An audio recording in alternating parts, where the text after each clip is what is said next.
Welcome to the Off the Charts Football Podcast.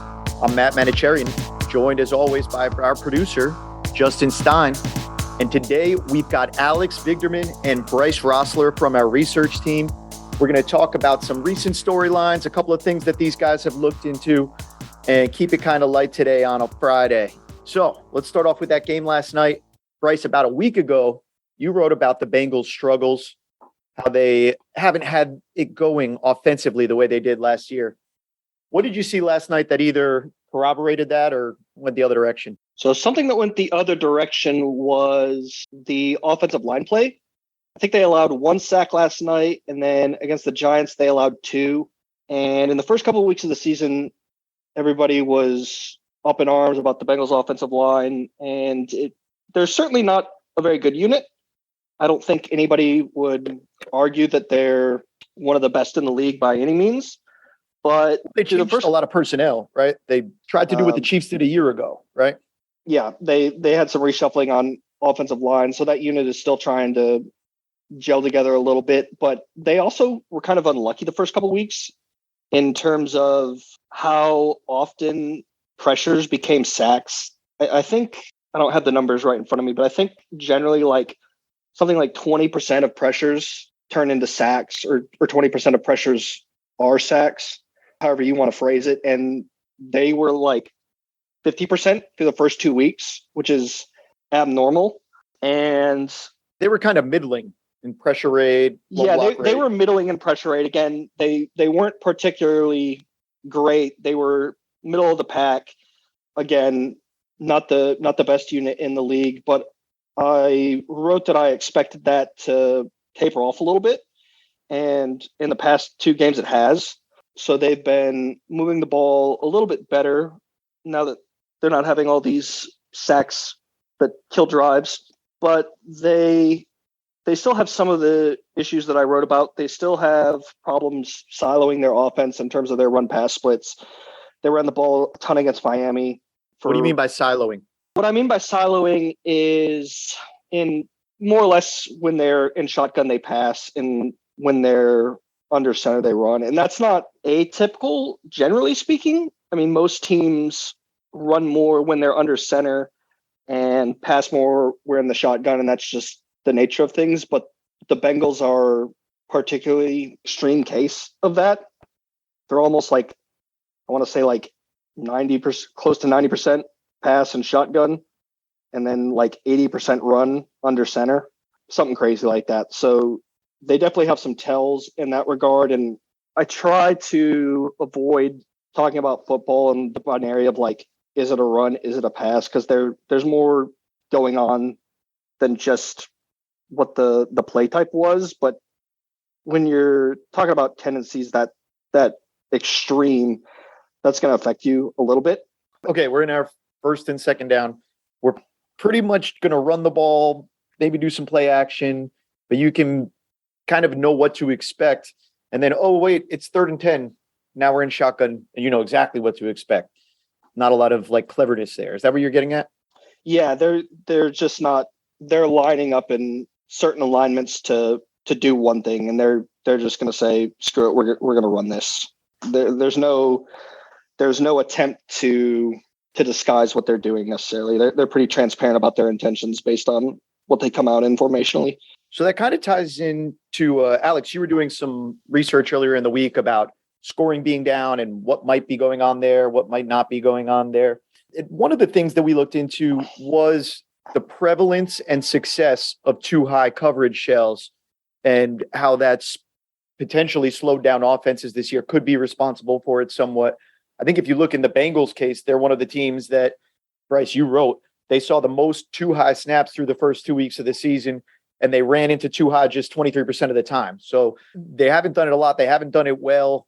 We saw more in the Dolphin game last night. They won, but they struggled to run the ball mightily and got themselves into a lot of those similar long yardage situations. Alex, what did you find in terms of the rise of too high coverages and how that may or may not be having something to do with scoring being down so far this year? Sure. So scoring is down about 5 points per game total across both teams from last year. And if you sort of drill into where those points are coming from, it's almost exclusively from the passing game. And it's not as though there's a change in run pass splits where teams are like potentially running more often or something like that. Yards per attempt is down by a half a yard from last year. The depth of target is down by like a smidge. There's a little bit of reduction in like accuracy. So there might be some elements of like, the reduced existence and utilization of the preseason might mean that the early weeks produce kind of a sloppier offensive performance. We're used to seeing it, and it's more temperature related in baseball, but it's a known fact that April batting averages are going to be lower than the rest of the year. Yeah, that kind of stuff is difficult to nail down. I didn't see any evidence of like increased blown block rate on the offensive line, for example, but that would be an example of teams not being quite gelled together. Turnovers are not really a big factor here. The too high thing is definitely like their teams are using more too high coverages than they were last year by a few percentage points. But for what it's worth, like the distribution of EPA that we're losing per game is sort of evenly split between too high and single high coverages. So whatever effect there is, there's a little bit of a lean towards the too high coverages, and they're also performing worse in them. But offenses are similarly performing worse against the single high. So there's definitely like a few factors at play, but I think some of the stuff that we've talked about is definitely part of it. I would be interested, and this is not necessarily something that you can capture with data, but I would be interested to know what an increase in too high coverages entails for what offenses are calling in their passing games. Like what is there any deviation in pass concepts that the increase in too high is causing? Because too high, like quarters, for example, generally encourages the ball to be thrown underneath on like low horizontal stretches like stick and things like that, because you have like it's 4 high, 3 under, as opposed to 3 high, 4 under. So you have easier access to that underneath layer of the defense. So if teams are expecting more too high, are they tailoring their pass game in a way that is depressing the value of the pass game because they're calling concepts that are not geared towards getting chunks downfield or generating explosives? Like, I think you might be able to capture it with data, but off of what Alex said, the research shows that so far offense is down. It's not because of run pass splits. It does seem to be showing up in the pass game, not the run game, but it's showing up in both too high and single high, even though the too high percentage is up a little bit. So I think what you're getting is kind of where my mind went, which is there might be something to the fact that there's more too high, the fact that offenses are preparing to face more too high, which is a more difficult coverage scheme to throw against. Blanket statement, super wide, but like you'd rather have one deep safety than two if you're the offense and you're trying to throw the ball. And because of that, there might be something that's leading to decreased efficiency against all coverage schemes, because now we're having to prepare differently. Like you're saying, the offensive concepts that we're running and how we're running them and where we're expecting the openings to be are changing. And that part could explain why cover one is also becoming less efficient for offenses, not just cover one, single high, I should say. So there's more to be explored there. I'm very interested to see how it plays out over the course of the year. We would expect the offense to like catch up, for lack of a better word. Yeah, one thing that is also worth spending a little bit of time on is the NFL's Extra Points blog actually wrote an article as we were doing this research that covered a lot of the same stuff. But one thing Michael Lopez scooped us. Yeah. One thing that they found that was a little bit interesting is an increase in cover zero usage. And, that doesn't fall into these single high, too high conversations. But an increase that does not produce like an overall change in pressure rate, for example. Like it's not as though we're seeing a lot more pressured attempts and therefore worse performance. So I do think, and to the point about like, too high shells producing shorter attempts, like we're not seeing reduction in average throw depth. I mean, we're seeing a very small one, but like maybe at a macro level that isn't true. But in terms of when you cut it into certain splits and look at the different kinds of concepts being drawn up, there might be some changes in how teams are approaching things that does actually produce a different outcome. Like the average depth of target is an average. So there's a mix of deep targets and short targets where maybe the texture of those is actually different, even if the overall aggregate is right. There may be more deep and more short targets and fewer intermediate or whatever else. Yeah. Super interesting. On that note, I was looking at the Dolphins Bengals game and last night. I thought it was interesting. The Dolphins pioneered this cover zero sort of thing that's, I think, is behind why we're seeing more of that in the NFL this year. Teams kind of copycatting that one thing that worked. And here it was, the Bengals getting their interception, their first interception. I think it was it the Tua or the Bridgewater? I don't remember who threw the ball, but I remember it was a pressure look. He threw hot to Gesicki, and Gesicki didn't know he was the hot receiver. So I see why Mike McDaniels is frustrated with Gesicki. That's one thing I learned from that. But the other thing is there's been, with more cover zero, there's been more, okay, we've got to know what our hot is. We got to know how we're responding to that from the offenses. So there's always a chicken and egg, all that sort of stuff. And maybe that is, that is an example of where preparation and having reps and that sort of thing could contribute, right? You if everybody has a better grasp of the game plan and what they need to be responsible for, maybe that is a thing that, like in preseason, having more active reps against, I mean, they're probably not calling a lot of blitzes in the preseason that are going to actually help you get those reps, but it is an example of a kind of thing that could be improved with just more opportunity to play with each other. Right. And you don't have to practice hitting the quarterback in order to practice how you want to play against the zero. All right, cool. One more topic. We said we wanted to keep it light today. Alex, you wrote about underperforming corners through the first couple of weeks of this season. What did you notice there? And who are some of the guys that stood out? Yeah, so the draft this past year was notable because a couple corners went off in the first 5 picks. Sauce Gardner to the Jets and Derek Stingley to the Texans.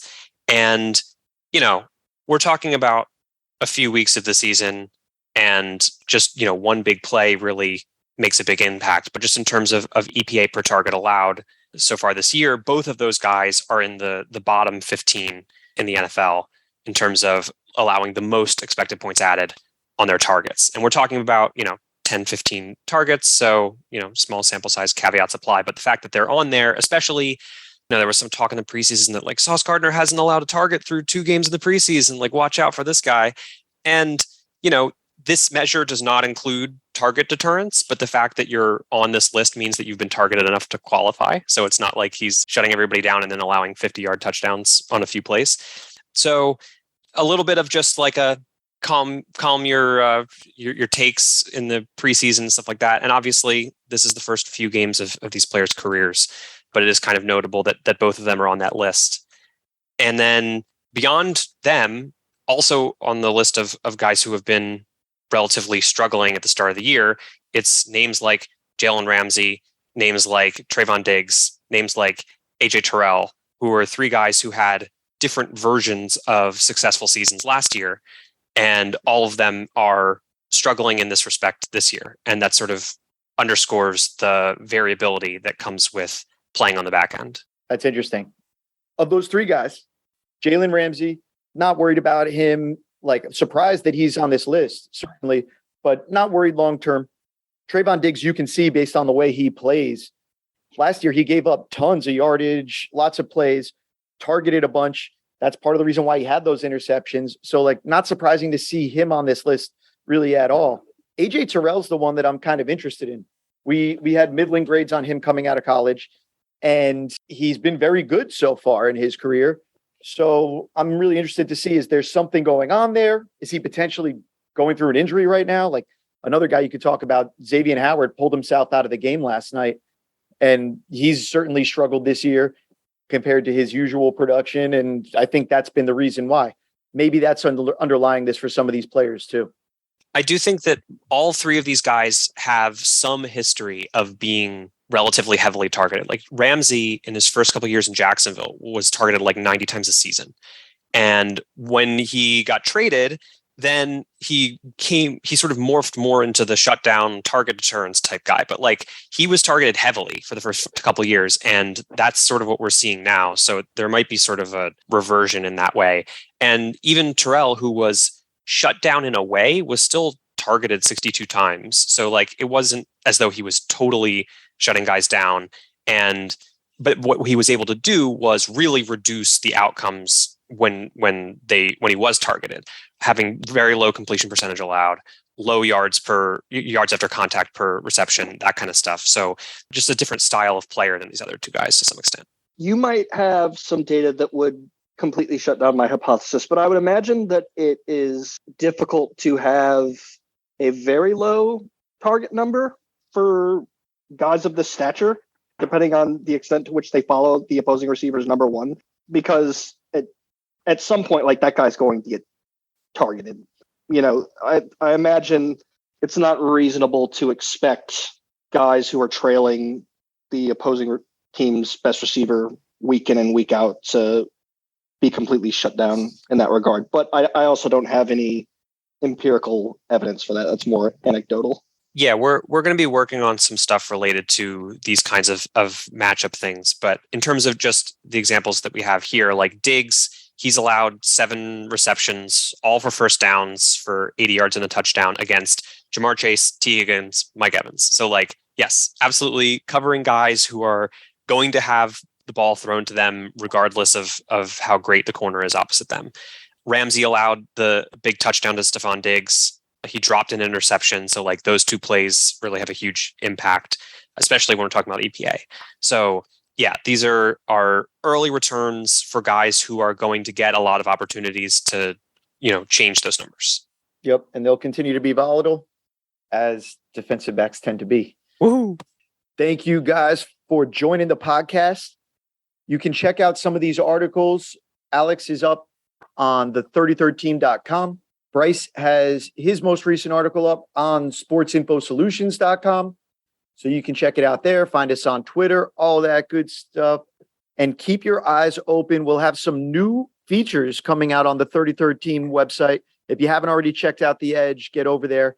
And then early next week, we should have some new fun stuff cooked up for you. For Alex Vigderman, Bryce Rossler, and Justin Stein, I'm Matt Manocherian, and thank you for listening to the latest episode of the Off the Charts Football Podcast.